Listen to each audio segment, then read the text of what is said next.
ரொம்ப சந்தோஷமா இருக்கும், மகிழ்ச்சியா இருக்கும். ஒவ்வொரு ஊரா போய் மக்களை பார்த்து நன்றி சொல்லிட்டு வரோம். அவங்க கொடுக்குற லவ் ரிசீவ் பண்ணிட்டு வரேன். இந்த திண்டுக்கலுக்கும் அதுக்கு தான் வந்தோம். இந்த உமா ராஜேந்தர் தியேட்டர் ரொம்ப வருஷமா வந்து நான் என்னோட நிறைய படத்துக்கு சப்போர்ட் பண்ணியிருக்காங்க. பட் எந்த படத்துக்கு இல்லாத அளவுக்கு இந்த படத்துல theatre manager sir senior most person. அங்க பார்த்தா நான் சின்ன வயசுல பார்த்த படத்துக்குலாம் ஷீல்டு வாங்கி வச்சிருக்காரு. ஸோ அவ்வளோ வருஷமா இருக்காரு. அவர் சொன்னார் 8 நாள்ல 7 நாள்லையா எவ்வளோ சார்?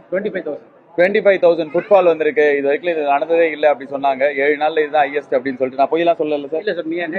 உண்மைதான். அவர் சொன்னதான் நான் சொல்றேன். ஸோ அந்த அளவுக்கு நல்ல வரவேற்பு கிடைச்சிருக்கு. ஸோ இந்த தியேட்டர்ல வந்து எத்தனை வருஷமா சார் இருக்கீங்க? 16 வருஷமா இருக்கிறவர் சொல்லியிருக்காரு. So happy, very happy. நீங்க ஏதாவது கேள்விகள் இருந்தா கேட்கலாம்.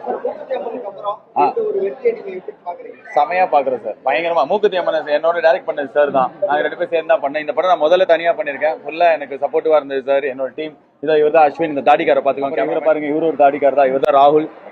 ஆடியோ லான்ச்ல வந்து பணக்கார அசிஸ்டன்ட் டைரக்டர் சொன்னால அவர் தான் அது. ஸோ அவர் தான் அது. ஸோ இவங்கெல்லாம் சேர்ந்து தான் நாங்கள் ஒர்க் பண்ணோம். ஆல்மோஸ்ட் ஒரு 32 மாசம் வேலை பண்ணியிருக்கோம்.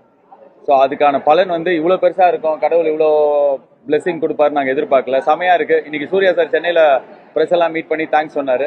ஸோ நான் இங்கே இந்த தியேட்டர் விசிட் இருக்கிறதுனால மக்களோட மக்களாக இருந்து நான் இந்த இடத்துல அந்த நன்றியை சொல்லிட்டு இருக்கேன். ரொம்ப நன்றி சார், தேங்க்யூ. நல்லா இருக்குது, செம்மையா இருக்கு. டெய்லி லவ் யூ சொல்லாமல் போனே வைக்க மாட்டோம்.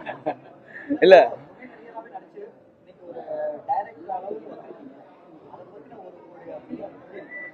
குட் ஃபீலிங்ஸோ ராக்கிங் அப்படி சொன்னாம அதான் ஒரு நல்ல சந்தோஷமான விஷயம் தான் சார். இது மாதிரி தான் நானும் உங்க மாதிரி மீடியால தான் இருந்தேன்.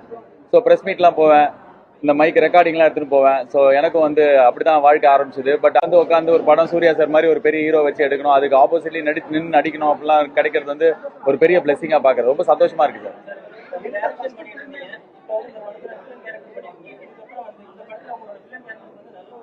வரவேற்பு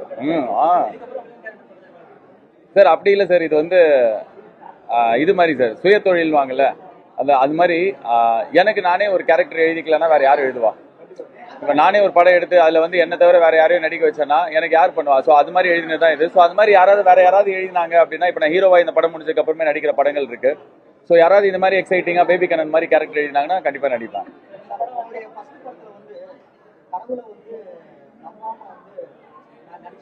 யாரு? நான் ஃபர்ஸ்ட் படத்துல எதுல நடிச்சு சொல்லுங்க? ஃபர்ஸ்ட் படம் எடுத்து அதுல நான் கடவுள் பயங்கரமா நம்புவேன்.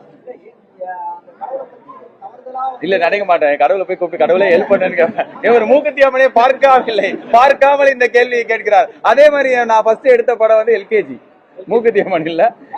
ரெண்டுமே தப்பு. ஆமா, 2 பாயிண்ட்ஸ் மைனஸ். ஓகே, நீங்க சொல்லுங்க மேடம். சாய் அபேங்கர் வாழ்க அப்படி சொல்லணுமா? சொல்றேன், வாழ்க. சூப்பர். அவர் வந்து இந்த படத்தோட பேக் போன் மாதிரி ஆயிட்டாரு. இருங்க, அவர் புகழ்ந்துடுறேன். சாய் அபேங்கருக்கு வந்து உண்மையிலேயே நானு சூர்யா சார் எங்களோட மொத்த டீம் வந்து ரொம்ப ஹாப்பியா தேங்க்ஸ் சொல்லுவோம். ஏன்னா இந்த படத்தை வந்து ஒரு கான்சர்ட் மாதிரி மக்கள் பாக்குறாங்க. அவரோட மியூசிக் வந்து எனக்கு தெரிஞ்சு ரொம்ப நாளா தமிழ் படத்துல வந்து சாங்ஸ் வச்சு பாட்டு வரல, ட்ராக்ஸ் தான் வருது. ட்ராக்ஸ்னா இந்த பேக்ரவுண்ட் மியூசிக் இருக்கும், நல்ல பயங்கர ஸ்டைலிஷா ஹாலிவுட் படம் மாதிரி இருக்கும். பட் ஆனா நம்ம ஊர் மக்களுக்கு அந்த பாட்டு தியேட்டர்ல அப்படியே அந்த குடும்பத்தோட ஃபேமிலியோட ஃப்ரெண்ட்ஸோட ஆடுறதுக்கான சான்ஸ் கிடைக்காம இருந்தது.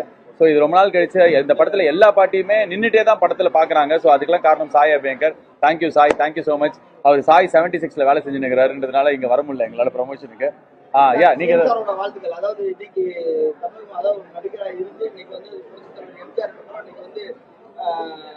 கேள்வி புரிஞ்சிருச்சு.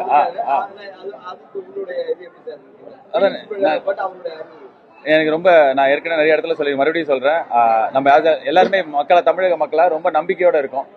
விஜய் சார் வந்து ஜெயிச்சதுல ஒரு சந்தோஷம் இருக்கு. அவர் நிறைய நல்லது பண்ணுவாருன்னு எல்லாரும் மாதிரி நான் நம்புறேன். ஸோ நடக்கும்னு நம்புறேன். எனக்கு ரொம்ப சந்தோஷம்.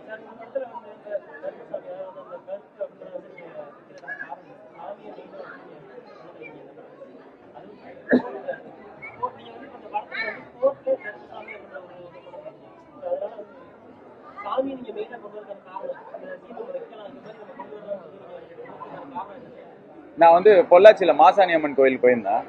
ஸோ அங்க வந்து அந்த ஒரு பழக்கம் இருக்கு. என்ன அப்படின்னா, வாழ்க்கையில ஏதாவது தீராத பிரச்சனை இருந்தது, பகை இருந்ததுன்னா மனசார வேண்டிக்கிட்டு மிளகா அரைச்சா சாமி உடனே நடத்திடும் அப்படின்றது ஒரு நம்பிக்கை. ஸோ நான் ரொம்ப எதேச்சியா அந்த கோயிலுக்கு போகும்போது இதை கேள்விப்பட்டேன். அப்புறம் இந்த படத்தோட கதை எழுத ஆரம்பிக்கும் போது ஒரு அப்பா பொண்ணு வராங்க, நகை தொலைஞ்சிருச்சு. அது எனக்கு நடந்தது. என் நகையை வந்து கழுத்துலையும் வயிற்றுலையும் கத்தியை வச்சு அறுத்துட்டு போயிட்டாங்க பேசின் பிரிட்ஜ் சிக்னல் இறங்கும்போது. போலீஸ்ல கம்ப்ளைண்ட் கொடுத்து ரொம்ப வருஷம் வந்து கண்டுபிடிச்சிட்டாங்க. ரொம்ப மாசத்துக்கு வந்து என்னால் கோர்ட்லேருந்து வாங்க முடியல, கொஞ்சம் அலைச்சலா இருந்தது. அப்போ நான் சினிமாவுக்கு வர போகிறதுலாம் தெரியாது. ஆனால் சினிமாவுக்கு வந்து இந்த எல்கேஜிலாம் எடுக்க ஆரம்பிச்சதுக்கப்புறம் இதை படமாக பண்ணணும் அப்படின்ற ஒரு எண்ணம் வந்தது. சரி, எப்படி பார்த்தாலும் சின்னதாகவே இருக்க ஐடியா பெருசாக மாட்டேங்குது அப்படின்னும் போது திடீர்னு ஒரு தாட் வந்தது. ஸோ அந்த மாசாணியம்மன் கோயிலில் அந்த சாமி கும்பிட்டா நம்பிக்கை அந்த அந்த எண்ணம் மனசுக்கு வந்தது.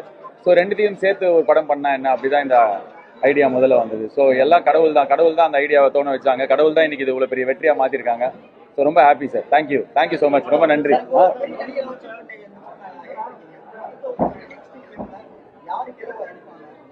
கடவுள் அதாவது சார், இப்போ ஒரு விஷயம் இவ்வளவு நல்லா மக்களுக்கு பிடிச்சிருக்கு அப்படின்னா தொடர்ந்து தான் நானும் விரும்பினா, சூர்யா சார் விரும்பினாரு, இன்னைக்கு நாங்க பேசணும் போன்ல, ரொம்ப ஆசையா தான் இருக்கும். ஸோ அதான் சொன்னேன், கடவுள் தான். நான் அடுத்த மூவ் யோசிக்கவே மாட்டேன். நம்ம என்ன பிளான் பண்ணாலும் நம்மளோட பெட்டரா கடவுள் நம்மளுக்கு ஒரு பிளான் வச்சிருப்பாரு. ஸோ நான் அதை கம்ப்ளீட்டா நம்புறேன், சரண்டர் ஆறேன். ஸோ அதே மாதிரி கடவுள் செமையா ஒரு அடுத்த படத்தை நம்மளுக்கு கொடுப்பாரு நம்புவோம். நன்றி. தேங்க்யூ.